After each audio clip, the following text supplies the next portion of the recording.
Hi friends, welcome to Kani KL channel. இன்னைக்கு நம்ம சேனல்ல குழி பணியாரம் எப்படி செய்து பார்க்கலாம். இது வந்து நார்மலா இட்லி மாவு தான். நார்மலா இட்லி கரைக்கிற மாவு, சோடா மாவு உப்பு போட்டு கரைச்சி வச்சிருக்கேன். இந்த பக்கம் வந்து 3 வெங்காயம், கொஞ்சம் கொத்தமல்லி, பச்சை மிளகாய் ஒரு 4 பச்சை மிளகாய் கட் பண்ணி வச்சிருக்கேன். இந்த பக்கம் வானல்ல எண்ணெய் ஊற்றி எண்ணெய் நல்லா காஞ்சிச்சு. இப்போ கடுகு ஆட் பண்ணிக்கிறேன். கடுகு நல்லா பொரிஞ்ச உடனே கடலைப்பருப்பு ஆட் பண்ணிக்கிறேன்.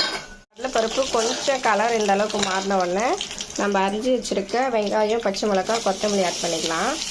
வெங்காயம், பச்சை மிளகாய், கொத்தமல்லி ஆட் பண்ணக்கூடிய கொஞ்சம் உப்பு, இந்த வெங்காயத்துக்கு தேவையான உப்பு மட்டும் ஆட் பண்ணிக்கலாம். இதை ஆட் பண்ணி நல்லா வதங்கட்டும் ஃப்ரெண்ட்ஸ். இதை ஆட் பண்ணி கொஞ்சம் வெங்காயம் நல்லா கலர் மாறுற வரைக்கும் வதக்கிக்கலாம்.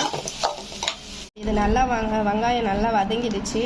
நான் வந்து கொஞ்சம் ஹீட்டு போகணும் ஆரவும் வச்சுட்டேன். இப்போ நம்ம இந்த மாவில் எடுத்து போட்டு நல்லா மிக்ஸ் பண்ணிக்கலாம் ஃப்ரெண்ட்ஸ். மொத்தத்தையும் இது நல்லா மிக்ஸ் பண்ணிவிட்டு அப்புறம் நம்ம கேஸில் பணியாரம் ஊற்றுற கல் வச்சு ஊற்றிக்க வேண்டியது தான். வெங்காயம், பச்சை மிளகாய், கடலைப்பருப்பு, நம்ம போட்ட கொத்தமல்லி, கருவேப்பிலை எல்லாத்தையும் நல்லா இந்த மாவில் மிக்ஸ் பண்ணிக்கலாம். இந்த பக்கம் நான் குழி பணியாரம் ஊற்றுற கல் வச்சு நல்லா காஞ்சிடுச்சு.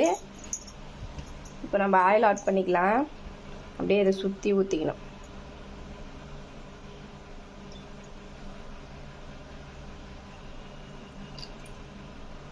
முதல்ல மட்டும் கொஞ்சம் தாராளமாக ஆட் பண்ணிக்கலாம், அப்போ கொஞ்சம் கொஞ்சமாக ஆட் பண்ணிக்கலாம்.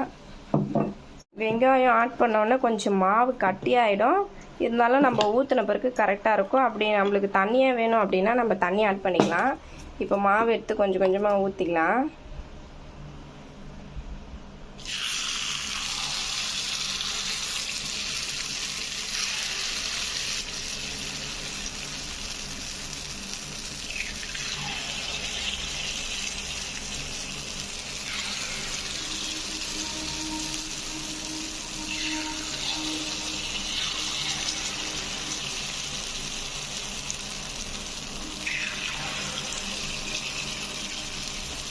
இது மூடி போட்டு வேக வச்சு இப்போ நல்லா வெந்துருச்சு. இங்கே பாருங்கள், மேலே புஷ்ஷுன்னு எழும்பி வந்துடுச்சு. இப்போ நம்ம இதை திருப்பிக்கலாம்.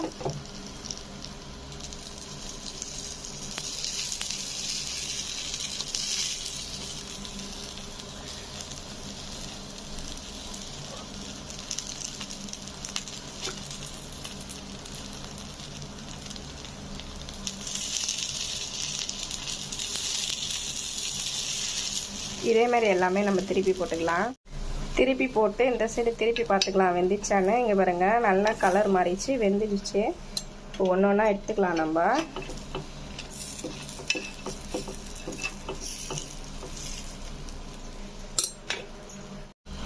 இப்போ பாருங்க, மறுபடியும் இன்னொரு வாட்டி நான் ஊற்றிருக்கேன். சின்ன சின்னதாக ஊற்றேன். இதை அப்படியே திருப்பி விட்டுக்கலாம். இப்போ இங்கே பாருங்கள், திருப்பி போட்டு இந்த சைடு திருப்பி பார்க்கலாம். இந்த சைடு கலர் மாறிடுச்சு. இப்போ நம்ம எடுத்துக்கலாம். அவ்வளோதான் ஃப்ரெண்ட்ஸ், இது ஈஸி. நீங்களாம் செஞ்சு ட்ரை பண்ணி பாருங்கள். தேங்க்யூ. பிடிச்சிருந்தா மறக்காமல் கொஞ்சம் சப்போர்ட் பண்ணுங்கள்.